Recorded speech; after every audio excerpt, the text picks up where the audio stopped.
Here are the horoscopes for the week of the 27th of January to the 2nd of February 2020. We begin the year with the beginning phase of the Chinese New Year, and this is actually around the 4th of February because a new month is symbolised by a new moon, but a new year is a solar event. So when the sun passes over the middle degree of Aquarius, that starts the Chinese New Year. But we're currently in the phase of the new moon in Aquarius, and both of these put together means essentially we're in a transitional phase of a new start. This is the year of the white or metal rat, symbolically the first animal to go to the assistance of the emperor, and rats are seen as having wisdom. If we look at another culture, then Ganesh has a rat as his companion as well.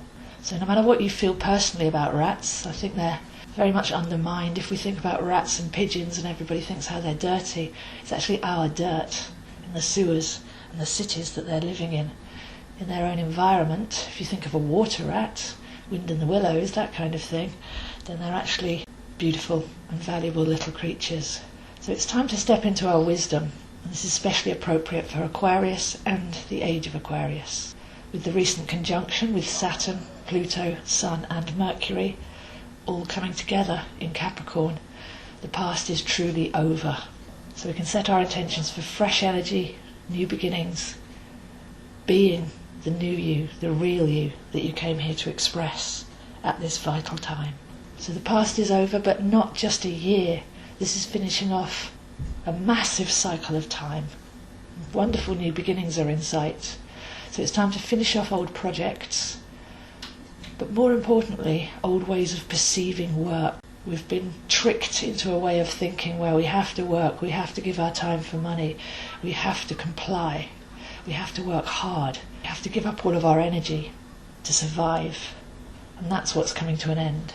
So if we can finish off some old projects, embrace a new way of perceiving life, stop and see the way the waters are flowing, then on Monday I feel that we can get back into harmony with the natural flow. And this allows us to free up time and energy. If we delete the equation, doing more equals success, and actually have a look at working smarter, valuing our time and energy, which is our real currency, then you'll find that you can actually do a little less or work a little differently or come from a different place, putting our energy into things that really matter, that are nourishing and beneficial, so that our energy comes back into a loop rather than being perceptively given away. They say that a 9-to-5 job leaves you weak by the weekend, so you've just got 2 days to recover before you're back into the matrix, the rat race. So maybe the year of the Chinese rat is going to help us to get out of the rat race, to value our free time, to step back into an energy loop, supporting, nourishing, energizing, and to set all of our goals and targets from there. Because when we align with the natural flow, we're not trying to do something out of time. Don't like the word deadline. Who came up with that? I'm trying to get something done by a Friday deadline. What if Friday is not the day to get that done? What if the following Tuesday is a much better opportunity, as that's the way things are flowing? So astrology is massively helpful in planning our own energy and in business planning, because we can set realistic targets that align with what's actually happening and not conform so much to the Roman calendar. And the Roman calendar was entirely set up for tax collection purposes, and it's not aligned at all to the sun or the moon. So when I teach my astrological working with the moon cycles and other time-based workshops, we get out of that grid and back into the spiral of natural time. But when we're looking at the natural flow as well, things are changing collectively. Can't just keep doing it the old way and expecting that to work. It's just not going to work after this conjunction. That's telling us to do differently, to be differently, to perceive differently, and to apply that knowledge. So looking at the way the things are flowing requires a complete shift of perception, and to be able to get outside of your own system and look inwards to see where you've been just trying to headbutt your way through life, challenges, goals, targets, timelines. Because I feel that people that stick to that system, that's out of natural spiral time, out of alignment, and that doesn't even have any passion at the centre of it, they're going to have quite a difficult year this year. Keep trying to force the old way through. when a whole new, much more natural way is coming in for us. So the whole of this phase is to do with letting go of the past, to do with seeing what didn't work in the old system, getting rid of confining structures and thought forms and beliefs, and finding the space to view things differently, to go back to our centre. And by Tuesday we have Mars square Neptune. So for me this is put your passion and excitement first, Mars, and then follow your dreams, Neptune. So really getting back to the centre, the core passion and excitement, your spirit, your soul, your purpose, what makes you buzz. Aquarius is the zigzags of electricity and cosmic consciousness, so tuning into that, putting that at the centre, and then radiating outwards, you'll see that the right synchronicities happen. All we have to do is step through the doors as they open. We're calling to us now.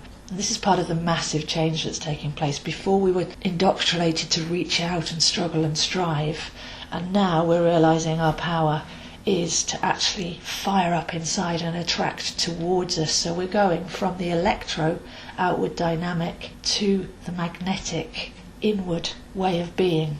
So take some time this week to really connect with your dreams, to connect with your excitement. Maybe ask yourself, what would I do if I didn't have to work for money? How would I spend my time? And learn to value your health, time and energy. Bring it back inside, own it, and then decide where you're going to give that to other people, to jobs, to situations, to projects, with reciprocity, where that will come back to you, a reward flow. Like the infinity symbol, the lemonscape, our energy should loop back to us. We should be in harmony and flow, not just giving out all the time. By Wednesday I feel there's a celebration of the coming together of like-hearted souls. A big part of the age of Aquarius is realising your vibration, and then you'll be attracted naturally and attract to you naturally people and opportunities that resound with your consciousness vibration. So we're really learning to apply here the 180-degree turnaround that we experienced at the Grand Conjunction in Capricorn, to say, right, I need to look at this from the opposite direction. I need to do things very, very differently, and that requires changing my perception, my beliefs and my actions. By Thursday I feel that we can honour our accomplishments. We're in such a fast-moving world now, time has really speeded up, or the perception of it, that we tend to move on from one challenge to the next without truly appreciating our efforts and talents. So have a look at what you've done recently to make yourself feel proud. Have a look at your soul CV, if you like. If you were to write down who you've become over the last 6 months, you'll realise that you've skipped past major moments that you can go back and honour and include, that will uplift your view of yourself and your potential. By Friday it's a very Aquarian moment as the Sun passes over the 11th degree of the 11th sign, Aquarius. So I like to take it easy on Fridays because they don't have those pressured deadlines and give all our energy away so that we're weak at the weekend. By Friday, meditation here is you are free, unique and powerful, because we really need to become this in order to change our behaviour and beliefs. This continues on Saturday as that spark ignites in our heart. Our imagination is an incubator for that spark, and then when we've amplified and sent out the right vibration, thought and then action can make it real at the right time. So in a world where thought and action are valued first, most people sit down and say, I've had a thought, how can I act on this? Let's put spirit and imagination first and turn the tables. Your mind is a tool, it's not supposed to be the main planner. So if we put thought first, then we're just having ideas and acting on them, whether they're relevant or not, or timely or not, or even going to bring the rewards, or even ours can be given a thought that we have to act upon.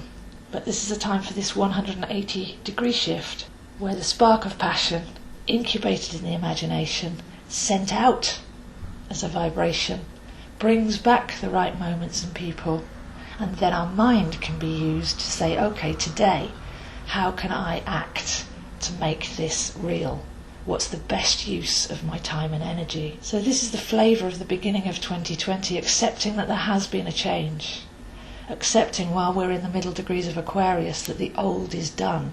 And we can't just keep going forwards, as that will bring exhaustion and illness and dis-ease, draining our energy and leading us to climb mountains that we don't even want to climb. So Aquarius says, be aware of your consciousness vibration, reconnect with that, be unique. How does it feel? What do you care about? And really build that up inside and start to attract to you people and opportunities that will be in resonance with you. Can we perceive work as effortless, more like play? I'm being me and other people want to join together as well, and if we all come together as a team we can create this wonderful thing that everybody will enjoy and be lifted up by, and it will feel playful and light and expand on its own. So a change from the outer to the inner, from the electro to the magnetic, from the old way of doing and being to the new way of really knowing ourselves, centering ourselves and creating from that spark. So if you'd like to see how you can do this for yourself and your true direction and talents and potential, then I am available to look into your soul plan birth chart, one-to-one in person or online. I offer a comprehensive system of soul astrology for the soul, coaching and counselling for the mind and the emotions, and energy body and physical body work with personal training, because I feel that we're ready to let go of things that we're holding in our body, to free up, to feel lighter, brighter, stronger, but also to cleanse the energy body and how we work with it as we go forwards. I can design energy body and physical body programs for you at home, or you're welcome to come with me into the gym, but they're really very unique to you based on your chart, not just one size fits all.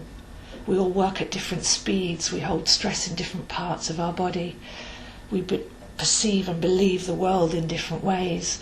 So when we put our chart as the backdrop to our coaching or our workouts, then we're not just being put into a pigeonhole, we're actually realising ourselves as a soul retrieval, and we're working with our own frequency dynamic. So please do contact me if you're interested in any of that, zoehines7@gmail.com. I post on my website astrozo.com, daily on Facebook at Astrozo, Instagram at zoehines7, and these videos are on my YouTube channel with many more Zoe Astro. So have a wonderful week, and I'll see you next week.